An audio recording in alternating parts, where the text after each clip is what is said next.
اچھا سر، ایک اور اگلا میرا ایک سوال ہے جس پہ تھوڑی سی آپ نے بات کی، لیکن میں چاہوں ذرا ڈیٹیل سے اس کی بات ہو کہ کیا نبی پر ایمان رکھنا عقل اور علم میں شامل ہے یا نہیں ہے؟ نبی پر ایمان رکھنا، ابھی تو ہم خدا اور اس سے بات کر رہے تھے، یا اس ایمان کی بھی کوئی عقلی اور علمی بنیاد نہیں ہے؟ یعنی یہ کیا یہ ایسے ہی ہے، یعنی اس طرح جیسے کہ بغیر دلیل کی اطاعت کی جائے، ٹھیک ہے، نبی کی؟ اور کچھ لوگوں کا یہ کہنا ہے کہ عقیدے میں بھی عقل کا کوئی عمل دخل نہیں، جبکہ اس کے برعکس بعض لوگ یہ کہتے ہیں کہ علم جو ہے وہ صرف وہی کے اندر بند ہے، اس سے باہر نہیں ہے۔ تو یہ تین پوائنٹ سے اس پہ ذرا آپ اپنا تجزیہ دیجیے گا۔ ہاں، نبی دیکھیں، علم کو ہم نے براڈلی جس طرح ڈیفائن کیا تھا اس کو دوبارہ لے لیں، وہ یہ تھا کہ میرا جو کسی شے کے بارے میں جو میں حکم جاری کر رہا ہوں وہ اس شے کے مطابق ہو، وہ معلوم کے مطابق ہو۔ میرا جو ٹھیک۔ اذعان ہے اس ہوں۔ شے کے بارے میں وہ اس شے کے حقیقت کے مطابق ہو، یہ اس کو علم کہتے ہیں۔ اور ٹھیک۔ یہ بات ہم پہلے یعنی بات کر چکے کہ نبی کے دعوی نبوت کی تصدیق دلیل عقلی سے ہو رہی ہے، کہ معجزے کی خاص وجہ دلالت ہے جو اس پر استدلال کر رہی ہے۔ صحیح۔ تو اس کا مطلب ہے نبی یہ شخص جو دعویٰ کر رہا ہے کہ میں خدا کا پیغمبر ہوں، خدا کا نمائندہ ہوں، اور دلیل ہے معجزہ، تو یہ جو دلیل ہے یہ اس کے دعوے کے ساتھ مطابقت رکھتی ہے؟ ہاں رکھتی ہے۔ تو میں نے جب یہ مانا کہ یہ شخص نبی ہے تو میں نے ایک ایسی چیز کی تصدیق یا اقرار کیا یا نہیں جو نفس حقیقت ہے؟ بالکل۔ یعنی میں نے ایک ایسی چیز کا اقرار کیا ہے جو حقیقت میں فی الواقع حقیقت ہے کہ وہ خدا کا نمائندہ ہے۔ تو ہوں۔ نبی کی تصدیق کرنا علم ہے۔ یہ علم سوال کیسے ہو گیا؟ پہلی بات۔ اب اسی بنیاد پر ہم کہتے ہیں کہ نبی کی جو اطاعت ہے یہ کوئی بلائنڈ فالوئنگ تھوڑی ہے، علمی اعتبار سے یہ بلائنڈ فالوئنگ نہیں کہلاتی، یہ گائیڈڈ اچھا۔ فالوئنگ ہے کہ میں نے اس کی سچائی کو پرکھ لیا، دلیل سے مجھے پتہ لگ گیا خدا کا نمائندہ ہوں۔ ہے۔ اب مجھ پر یہ چیز خود میرا نفس واجب کر رہا ہے کہ یہ شخص مجھے کہہ رہا ہے کہ میری بات نہیں مانی نا تو تم ابدی عذاب کے خطرے میں ہو، اور میں اپنے نفس میں جھانک کر یہ بات جانتا ہوں کہ میں جلب منفعت چاہتا ہوں، دفع مضرت بھی چاہتا ہوں۔ یہ میں that is how I am. اور یہ نبی صحیح۔ مجھے کہہ رہا ہے، یہ شخص کہہ رہا ہے کہ تمہیں شدید ضرر کا خطرہ ہے اگر میری بات نہیں مانی، اور مجھے پتا چل گیا ہے کہ یہ اپنے دعوے میں سچا ہے۔ تو اب میرا نفس مجھے کیا کہے گا کہ میں کیا کروں؟ میں اس کی بات مانوں؟ ایک طالب علم کو یہ پتا چل گیا ہے کہ یہ شخص جو کہہ رہا ہے نا کل امتحان ہونے والا ہے اور یہ 3 چیپٹرز میں سے آنے والا ہے اور نہیں آیا نا تو فرض کریں کہ بہت بڑی ہلاکت لاحق ہو سکتی ہو مجھے ایز اے طالب علم، تو پھر میں کہوں گا یار میں مان ہی لوں، مجھے یہ پتہ چل گیا ہے یہ بندہ ٹھیک ہے، یہ ہوں۔ یونیورسٹی کا نمائندہ ہے، تو مجھے ماننا ہوگا۔ تو یہ یعنی یہ گائیڈڈ فالوئنگ ہے کہ نبی کی بات کے اوپر ہم دلیل پر، اور دوسرے کو بھی ہم کہہ رہے ہیں کہ بھائی تم بھی یوں سوچو تم یہاں پہنچ جاؤ۔ رہ گئی یہ بات کہ علم صرف وحی میں بند ہے، تو یہ بھی ایک عجیب سی بات ہے، کیونکہ میں نے آپ کو بتایا ہمارے متکلمین نے کبھی علم کو یوں نہیں سوچا کہ علم وحی والا علم بغیر وحی والا، یہ ہمارے ہاں ایک نئے دور میں عجیب صحیح۔ سی، یعنی یہ بھی ایک رد عمل ہے۔ یعنی مغرب کا جیسے ایک یہ اثر ہے نا کہ ہم نے وحی کو علم سے خارج کر دیا کانٹ کے پیچھے لگ کے، کہ ہوں۔ وحی ہوں۔ تو ہوں۔ علم نہیں ہوتا، علم سے کوئی بہت اوپر کی چیز ہے، بہت ہی اوپر کی چیز ہے جو ایمان وغیرہ یا پتہ نہیں کیا ہے۔ مجھے تو ویسے سچی بات یہ ہے کہ اپنے ان دوستوں کا موقف ہی نہیں پتہ لگا کہ کہنا کیا چاہ رہے ہو۔ یعنی ایمان کو آپ تصدیق، ایمان نام ہے تصدیق کا، اور علم ہوں۔ کیا ہے؟ تصور اور تصدیق۔ تو کیا صحیح۔ ہے یہ ایمان پھر آپ کے نزدیک اگر یہ علم نہیں ہے؟ اور بعض لوگ رد عمل میں اتنے جاتے ہیں وہ کہتے ہیں نہ ہم حس کو مانیں گے نہ ہم عقل کو مانیں گے، بس علم جو ہے وہ صرف قرآن اور حدیث کے اندر بند ہے۔ ظاہر ہے یہ ایک اور ایکسٹریم ہے۔ تو حقائق کا ادراک جو ہے وہ مجھے حس سے بھی ہوتا ہے، مجھے دلیل عقلی سے بھی ہوتا ہے، اور مجھے جو ہے وہ نبی کی اخبار سے بھی ہوتا ہے۔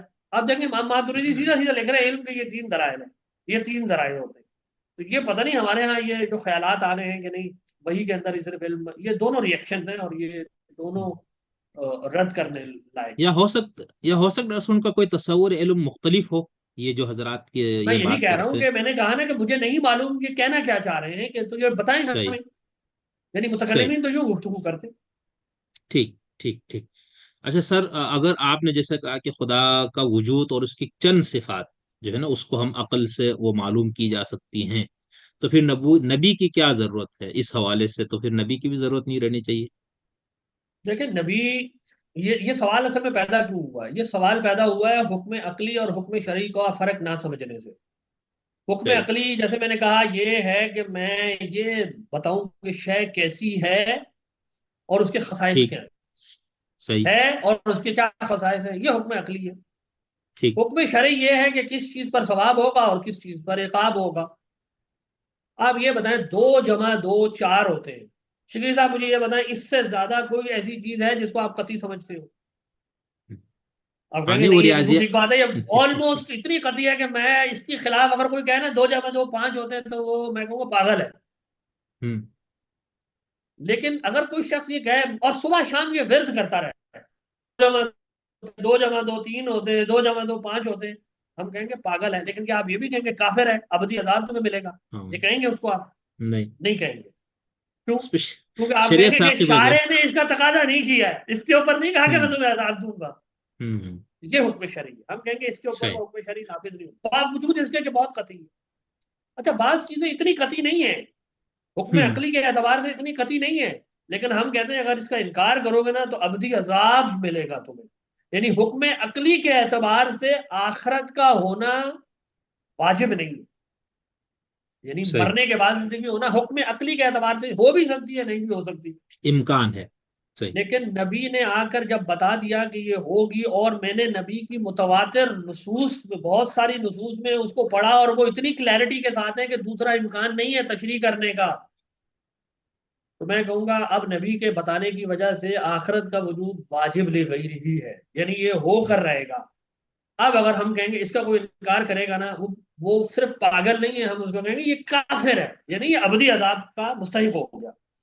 تو ہیونگ سیڈ دیٹ، اگر میں یہ ثابت کر بھی لوں دلیل عقلی سے کہ خدا ہے، اس کی 7 صفات ہے یا 8 ہے، جیسے ماتریدیہ کے نزدیک 8 ہے، تو اس سے یہ کیسے ثابت ہوا کہ خدا کو نہ ماننے پر عذاب ہو؟ صحیح یہ تو نبی جب آئے، جب اس کی وحی میرے سامنے آئے گی اس میں یہ پڑھوں گا کہ خدا نے اپنا یہ تعارف کرایا اور بتایا جو نہیں مانے گا نا اس تعارف کے ساتھ مجھے وہ جہنم میں جائے گا، میں کہوں گا ہاں وہ جو چیز میں نے عقل سے پہچانی تھی نا وہ نبی کی خبر سے پتہ لگ گیا کہ اس پر ثواب اور عقاب مرتب ہوگا، تو وہ عقیدہ کب بنا میرے لیے؟ یہ لوگ کنفیوز اس میں ہوتے ہیں۔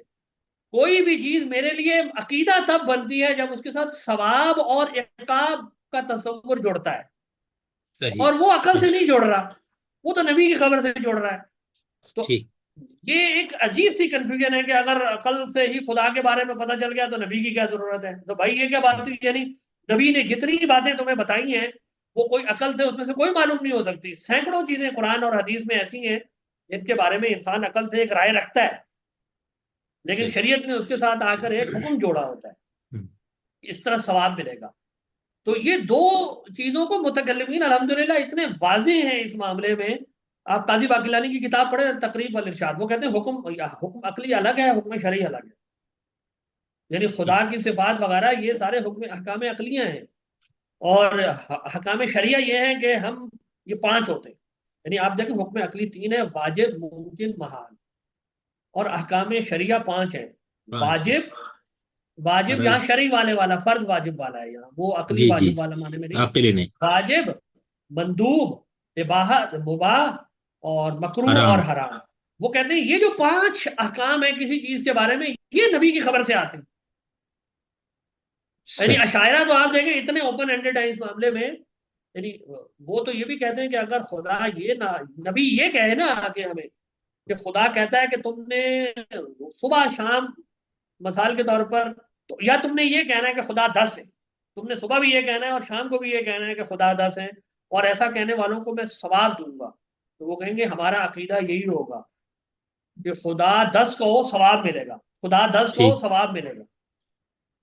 تو عشائرہ کے نزدیک تو یہ بھی جائز ہے۔ تو اب وہ معتزلہ کی کہیں گے کہ ہانی نبی سے کیا پتہ چلا ثواب اس میں، یعنی ہاں میری عاقبت اس میں ہے کہ میں یہ کہتا رہوں کہ 10 خدا ہیں، 10 خدا ہیں، اگرچہ خدا نے ایسا حکم دیا نہیں ہے۔